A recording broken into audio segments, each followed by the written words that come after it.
To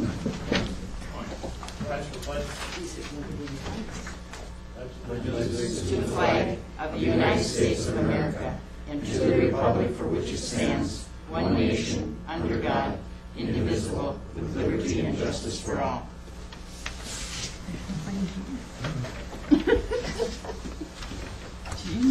Councilor Olson? Here. Bridge? Here. Bender? Here. Mertzick is excused. McDonald? Here. Hendry? Here. Quinlan? Here. Garrett? Here. McKenzie? Here. And Dalbeck. Here. I'd like to reserve my right to vote on this, and I also would like to acknowledge the thank you from the acknowledge that we received a thank you from the Chancellor regarding our signage, additional signage for Callan Avenue, not renaming, but co-naming it Erlenbach Way, and he said he couldn't believe it. You simply blew me away. He was deeply flattered and most humbled by their action. So we'd like to say thank you to the Chancellor for acknowledging us.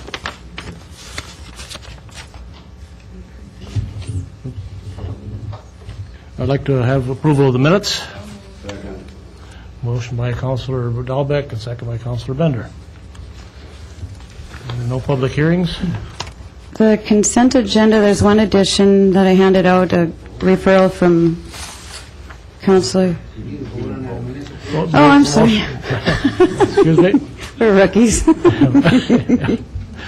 Okay, all in favor say aye. Aye. Opposed? Same sign. Thank you. I didn't forget the consent agenda.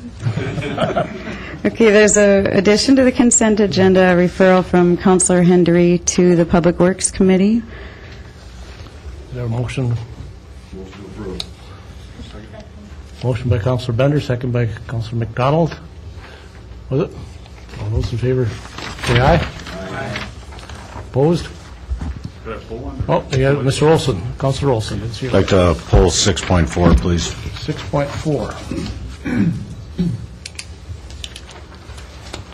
I'd like to pull 6.6, item 2. 6.62. Okay. With the approval of the balance, we'll go on to 6.4. 6.4 is a communication from Donna McClellan regarding Superior Water, Light and Power Company proposed rate increases. Councillor Olson? Yeah, I'm just, we all received a correspondence on this, and my concern is that we get a communication from somebody with a concern, and we just receive and file it. And there's some good information here, and I guess what I'd like to know is where do we go with something like this? If there's a concern about Superior Water and Light and Elite, more so putting in the utility rates, when a citizen is wondering what we got going on, where does this end up? We have an answer from Mr. Surratt. And maybe, Linda, do we forward this on to Superior Water and Light? How does this work? I guess I don't really know, to tell you the truth. Councilor Olson. Bob? Councilor Bridge. Well, it comes from the Public Service Commission, and it's really informational that it comes to us. It's a citizen commission that approves the rate increases based on, expenditures that utilities would have and what they need to turn the profit that they feel that they need to have, and we really don't have anything to say about it, which that's unfortunate, but that's the case. And she did copy the Water, Light and Power. And don't they have public hearings on these when they, yes, so. Councilor Olson? Yeah, I understand that it's a public service commission, and whoever sets the rates, I guess the fact that we're kind of held handcuffed to this or around the neck, but doesn't the city have any say in if there is a rate increase? Doesn't the city have any input onto what the rate can go up Is there, like we've got for taxes, there's a levy or a cap.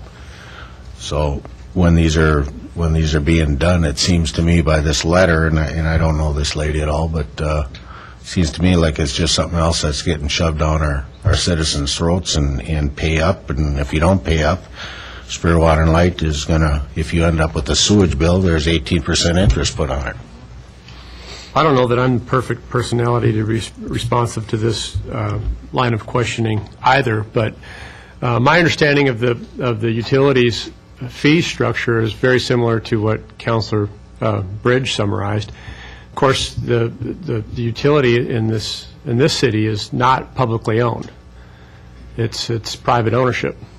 And the only structure that I'm familiar with, and I've not necessarily witnessed it firsthand, I've never been to a Public Service Commissioner's hearing or meeting in my life, but my base understanding of how this phenomenon works is that that's the body that calls those shots. That's the governing body or the group that votes on these issues, entertains from the utilities the various requests for utility rate increases and whatnot.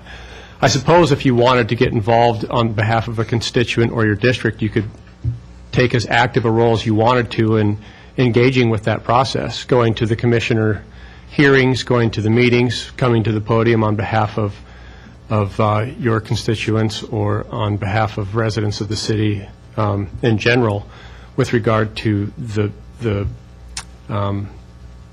level of rate increases that are being contemplated. But I guess the short answer to your question is if there's a mechanism through which the city gets to speak to a private utility and say, this is as much as a rate increases will tolerate, nothing more, I'm not familiar with it.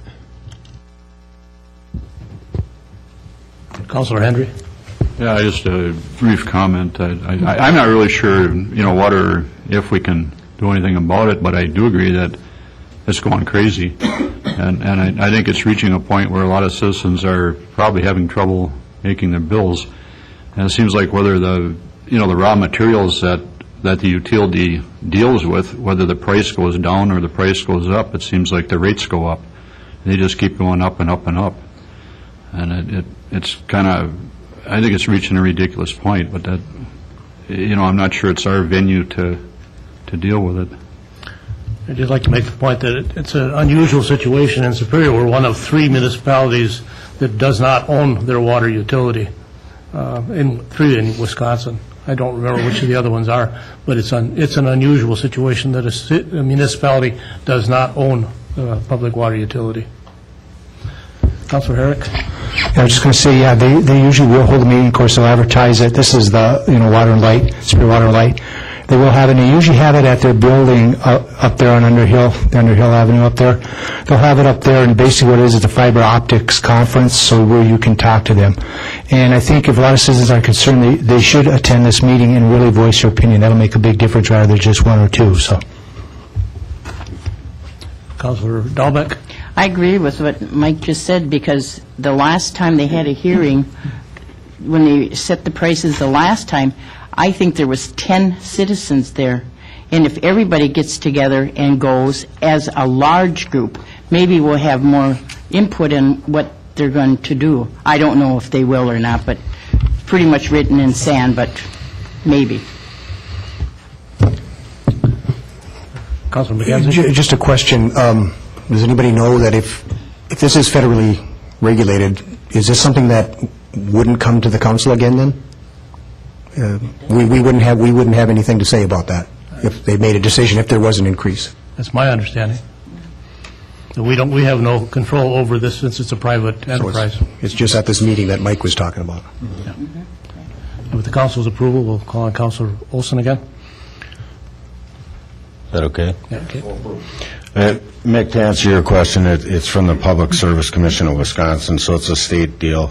I would suggest, in lieu of what the answers I'm getting here tonight, that nobody really knows where this goes or anything, that maybe if we could set up a committee of some sort to, and Esther, I know it's so hard to get people to go to meetings. It's just, and the first thing that people will do is complain that the rate is too high.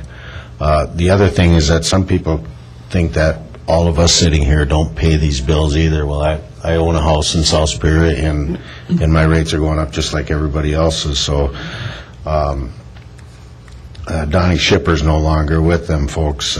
He was a pretty good man. So the problem is Elite is a big company, and if they're allowed to do these without any input from us, and if this has been sent to the city clerk's office, I would like to see it explored a little bit further rather than received and filed and go nowhere. Councilor Bridge? Perhaps, maybe we could just get somebody from the Public Service Commission here to explain the process. We're never going to have anything to say about this. I absolutely guarantee you that. It'd be like us trying to control the school board. It's the same type of situation. It's just not under our authority to do anything with the Public Service Commission.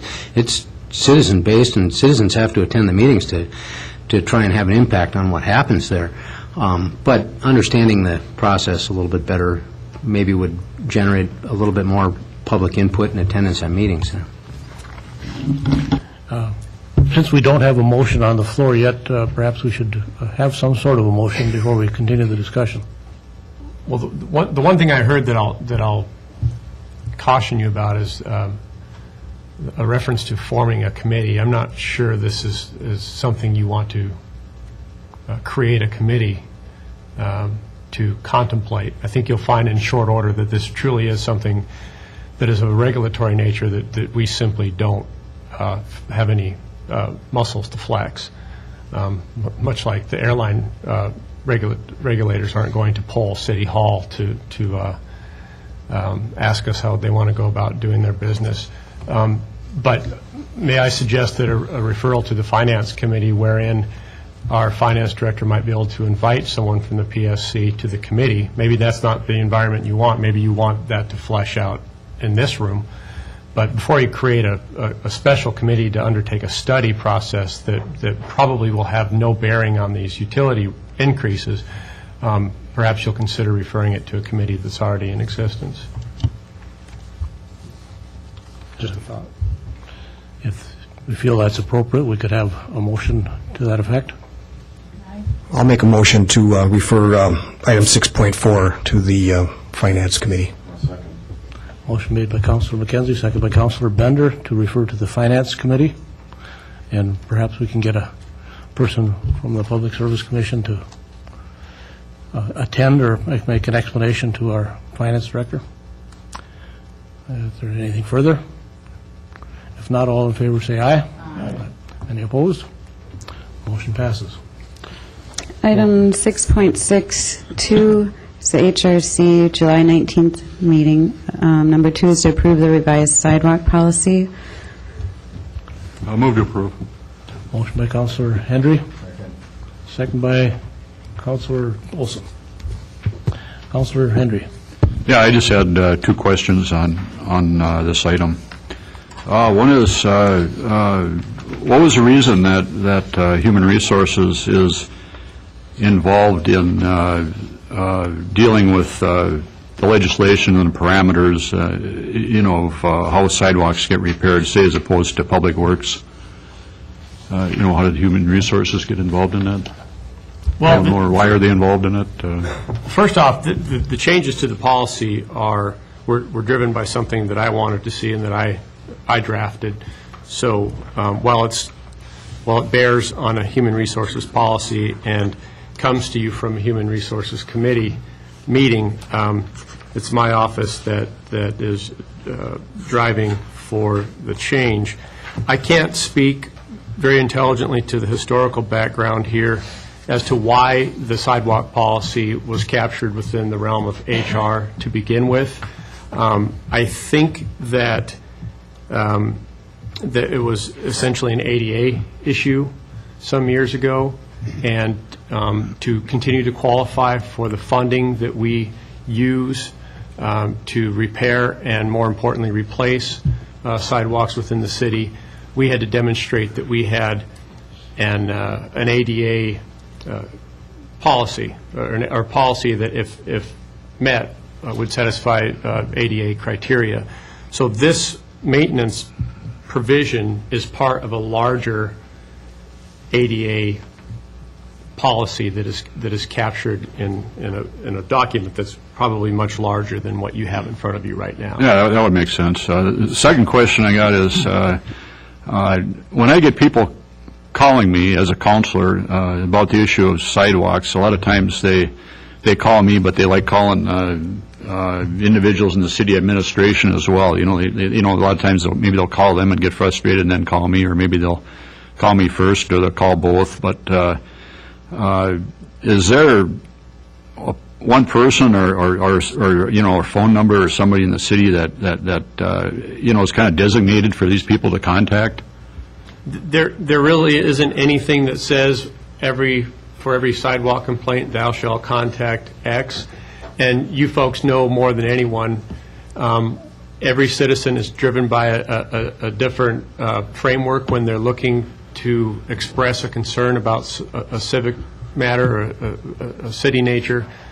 I've taken calls about anything you could think of in the nature of a complaint, from barking dogs at night, train whistles, et cetera. I think the face of it, the face and nature of every complaint you have fielded has been fielded by most of us department heads. So unfortunately and fortunately, there's not any one particular personality or office that's designated to field sidewalk-related issues.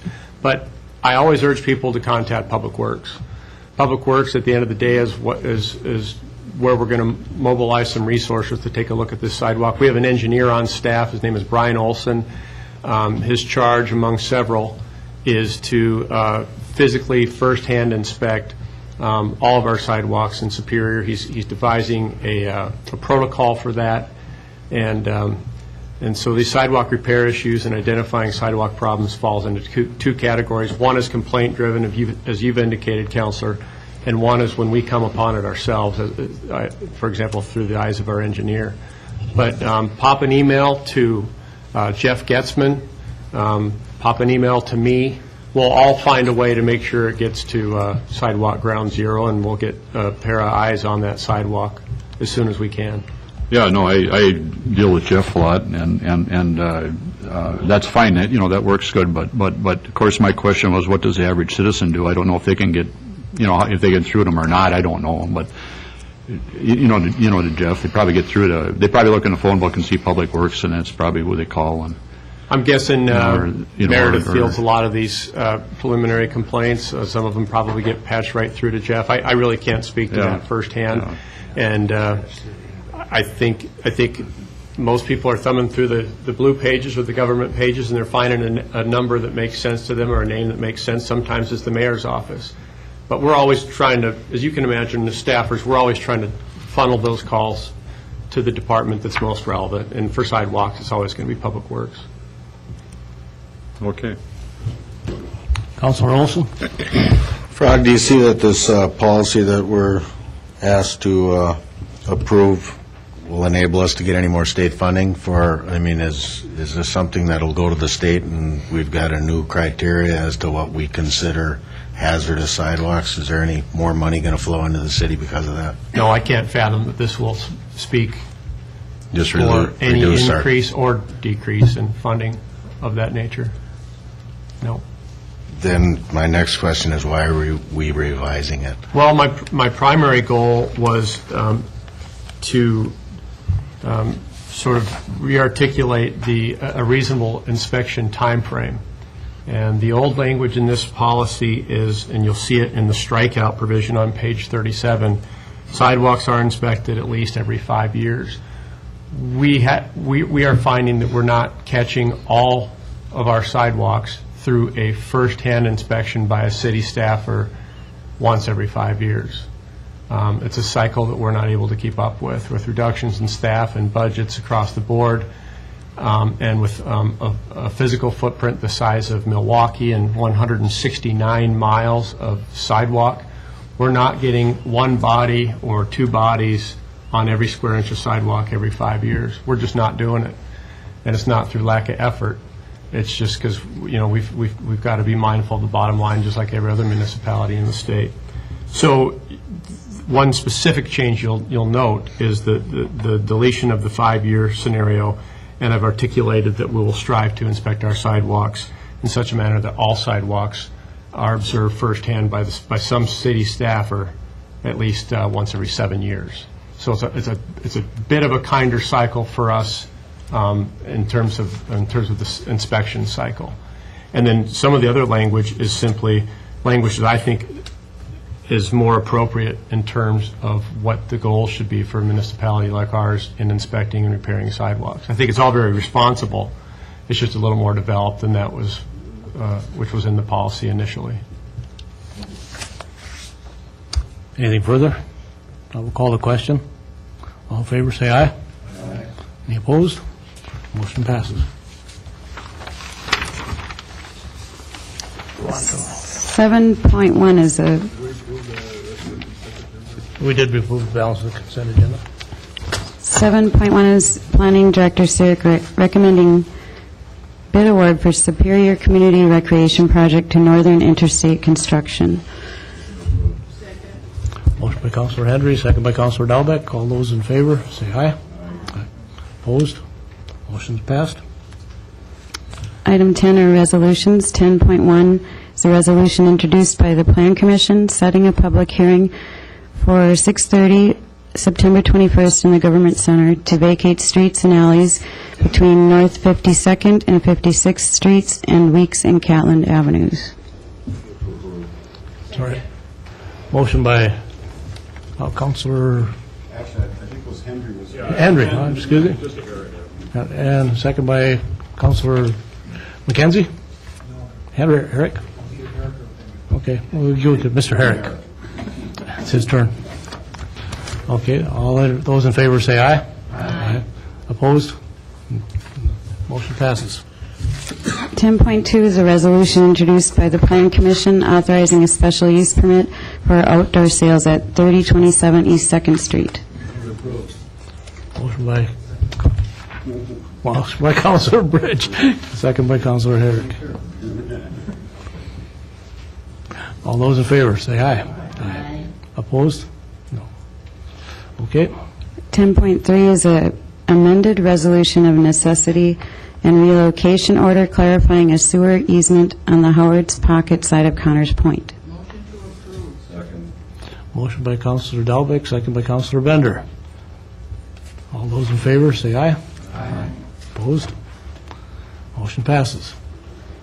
11th order ordinances. 11.1 is an ordinance introduced by the Public Works Committee amending City Code Chapter 112, Schedule A, four-way stops by adding North 18th Street and Oaks Avenue. Motion by Councilor Henry, second by Councilor McKenzie. All those in favor, say aye. Aye. Opposed? No. One no. 11.2. Motion passes. 11.2 is an ordinance introduced by Public Works Committee, amending City Code Chapter 112, Schedule C, no parking on odd number side of street by adding Broadway Street, north side, beginning at a point 45 feet east of the center line of Hammond Avenue for a distance of 85 feet. Second. Motion by Councilor Dalbeck, second by Councilor Bender. All those in favor, say aye. Aye. Opposed? No. Motion passes. 11.3 is an ordinance introduced by the Public Works Committee, amending City Code Chapter 112, Schedule D, no parking on even-numbered side of street by adding Broadway Street on the south side, beginning at a point 45 feet east of the center line of Hammond Avenue for a distance of 85 feet. Motion by Councilor Dalbeck, second by Councilor McDonald. All those in favor, say aye. Aye. Opposed? Motion passes. 11.4 is an ordinance introduced by the Public Works Committee, amending City Code Chapter 112, Schedule F, 2-hour parking only between the hours of 7 a.m. and 7 p.m. by removing Broadway Street on the north side, beginning at a point 50 feet east of the center line of Hammond Avenue for a distance of 150 feet. Motion by Councilor Dalbeck, second by Councilor Herrick. All those in favor say aye. Aye. Opposed? Motion passes. There's no business by the public. Motion to adjourn by Councilor Dahlbeck, second by Councilor Hendry. All those in favor say aye. Aye. Opposed?